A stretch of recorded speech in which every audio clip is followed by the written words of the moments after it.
Hello दोस्तों, मेरा नाम सुमन है। मैं 20 साल की हूँ और एक साधारण सी लड़की हूँ।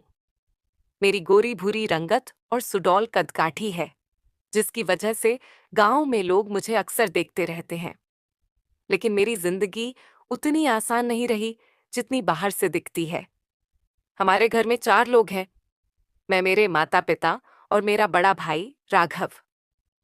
राघव की शादी को 5 साल हो चुके हैं और वो अपनी पत्नी महक और अपने बेटे गोलू के साथ शहर में रहता है।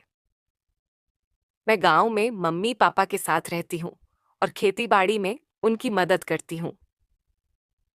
मुझे पढ़ाई का बहुत शौक था, लेकिन घर की हालत ऐसी नहीं थी कि मैं कॉलेज जा पाऊं।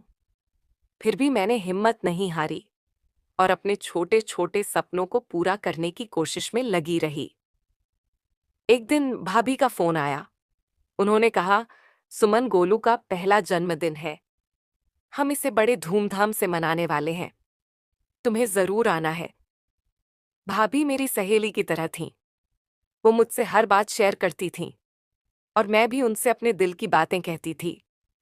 उनकी आवाज में इतनी खुशी थी कि मैं मना नहीं कर पाई।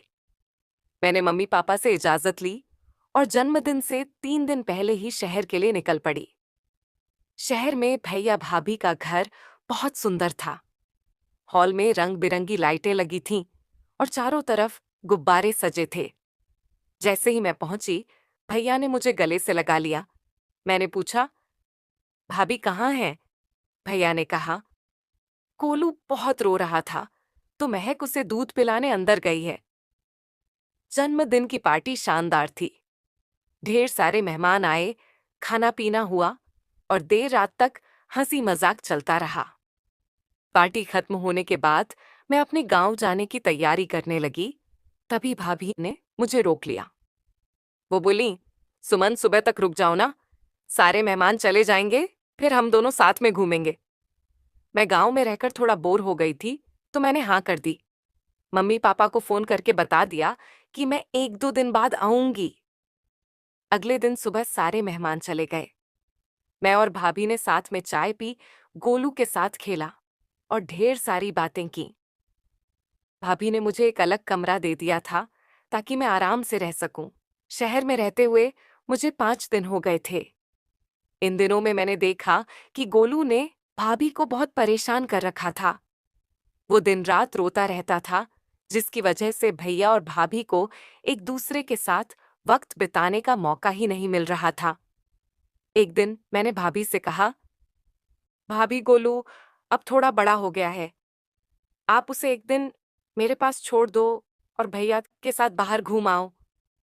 भाभी पहले तो हिचकिचाईं, लेकिन मैंने उन्हें भरोसा दिलाया कि मैं गोलू को अच्छे से संभाल लूंगी। आखिरकार वो मान गईं।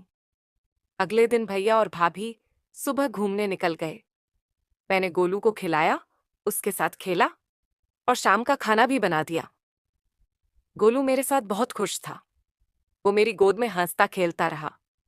शाम को 8 बजे भैया भाभी लौटे। भाभी ने गोलू को मेरे पास देखकर कहा, सुमन, तुमने तो कमाल कर दिया गोलू। हमारे पास भी इतने शांत नहीं रहता। उस रात गोलू ने जिद की कि वो मेरे साथ सोएगा। भाभी ने हंसते हुए कहा, ठीक है, तुम इसे अपने पास रखो, मैं तुम्हारे कमरे में सो जाती हूँ। मैं गोलू को लेकर भाभी के कमरे में सो गई। आधी रात को मुझे लगा कि कोई मेरे पास है। पहले तो मुझे लगा कि शायद गोलू जाग गया हो, लेकिन फिर मुझे किसी के हाथ का एहसास हुआ। मैंने आंखें खोली तो देखा कि भैया मेरे बगल में खड़े थे। मैं डर गई और उठकर बैठ गई। मैंने पूछा, भैया क्या हुआ? वो थोड़ा घबराए और बोले, सॉरी सुमन, मैं महक को ढूंढ रहा था, अंधेरे में समझ नहीं आया। फिर वो जल्दी से अपने कमरे में चले गए। मुझे उनकी बात पर यकीन नहीं हुआ, लेकिन मैं चुप रही। अगले दिन भी ऐसा ही हुआ। आधी रात को भैया फिर मेरे कमरे में आए। इस बार उन्होंने मेरे कंधे पर हाथ रखा। मैं सहम गई और तुरंत उठकर कमरे से बाहर चली गई। भाभी गहरी नींद में थीं, उन्हें कुछ पता नहीं चला। भैया मेरे पीछे आए और बोले, सुमन, सॉरी, मुझे लगा तुम महक हो। मैंने कहा, भैया कोई बात नहीं, लेकिन आप अपने कमरे में जाइए। वो चुपचाप चले गए। मुझे उनकी हरकतें ठीक नहीं लग रही थीं, लेकिन मैंने सोचा कि शायद ये सचमुच गलतफहमी हो। कुछ दिन बाद सुबह नाश्ते के वक्त मैंने भाभी से कहा, भाभी, अब मुझे गांव लौट जाना चाहिए। भाभी उदास हो गईं और बोलीं, सुमन, प्लीज कुछ दिन और रुक जाओ। मुझे 1 महीने का कुकिंग कोर्स ज्वाइन करना है। गोलू तुम्हारे साथ बहुत खुश रहता है। अगर तुम उसे संभाल लोगी तो मैं निश्चिंत होकर कोर्स कर सकूंगी। भैया ने भी कहा, हाँ सुमन, तुम अपनी भाभी की मदद के लिए रुक जाओ ना। उनकी बातों में सच्चाई थी और मुझे भाभी की मदद करने में अच्छा लग रहा था। मैंने हाँ कर दी।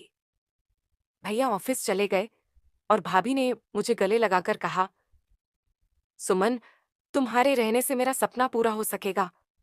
मैं कुकिंग सीखकर अपना बिजनेस शुरू करना चाहती हूँ। एक दिन दोपहर को भाभी अपने कोर्स के लिए गईं। गोलू मेरे साथ था। अचानक वो रोने लगा। मुझे लगा कि उसे भूख लगी होगी। मैं किचन में दूध गर्म करने गई। तभी भैया घर आ गए। वो अचानक मेरे पीछे आए और मुझे जोर से गले लगा लिया। मैं डर गई और चीख पड़ी।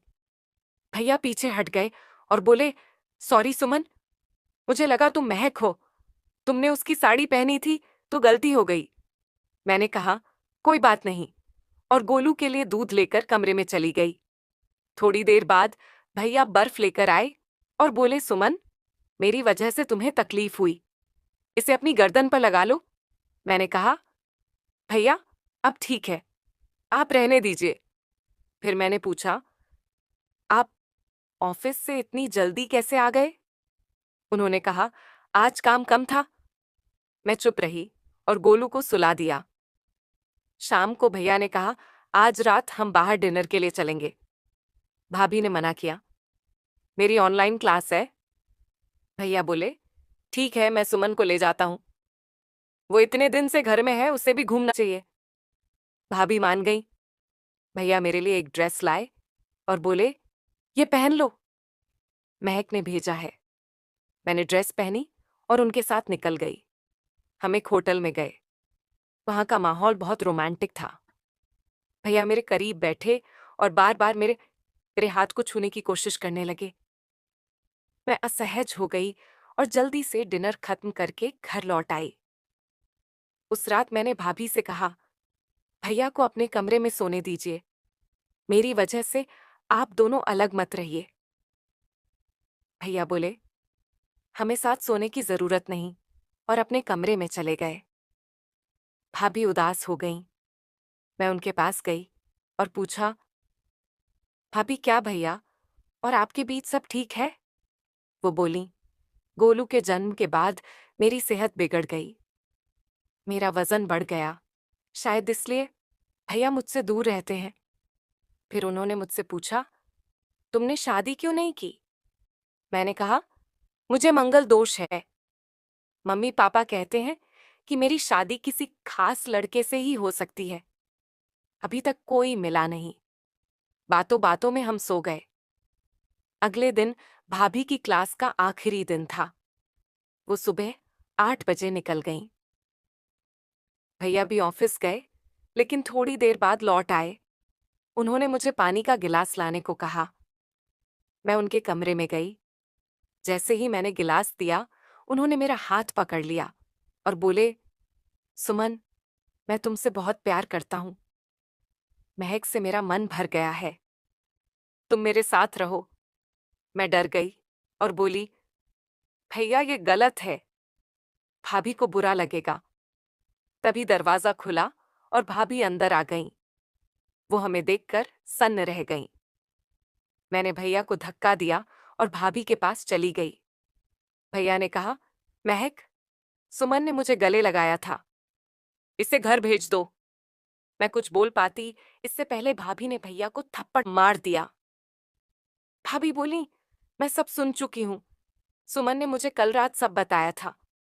उसने तुम्हारी सच्चाई जानने के लिए ये नाटक किया। तुमने उससे जबरदस्ती की कोशिश की। तुम्हारी नौकरी इसलिए गई क्योंकि तुम ऑफिस में भी गलत हरकत करते थे।